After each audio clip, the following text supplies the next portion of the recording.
இந்த உலகத்திலே ஓடுகிற பொழுது போராட்டங்கள் இருக்கும், பயங்கள் இருக்கும், தயக்கம் இருக்கும், கோழைத்தனம் இருக்கும், போன்ற இப்படிப்பட்ட சூழல்கள் எல்லாம் எல்லா மனிதருக்கும் வருவதுண்டு.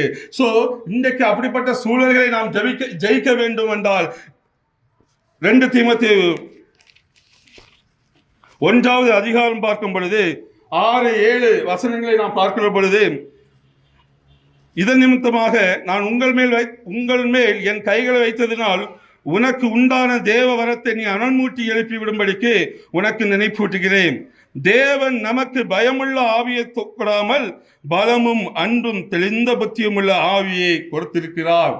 அப்ப இன்னைக்கு பயம், கஷ்டம், சோதனை இப்படிப்பட்ட நேரங்களிலே நாம் பிரயாணம் பண்ணுகிற பொழுது வேத வசனம் சொல்லுகிறது, தேவன் நமக்கு பயமுள்ள ஆவியை கொடுக்கவில்லை.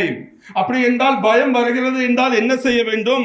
நமக்கு கொடுத்திருக்கிற வரங்களை அனல் மூட்டி எழுப்ப வேண்டும். உங்களுக்கு வரங்கள் யாருக்கு என்ன இருக்குது? எல்லா மனுஷனுக்குள்ளும் வரங்கள் இருக்கிறது. வரங்கள் இல்லாத கிறிஸ்தவர்கள் இல்லை.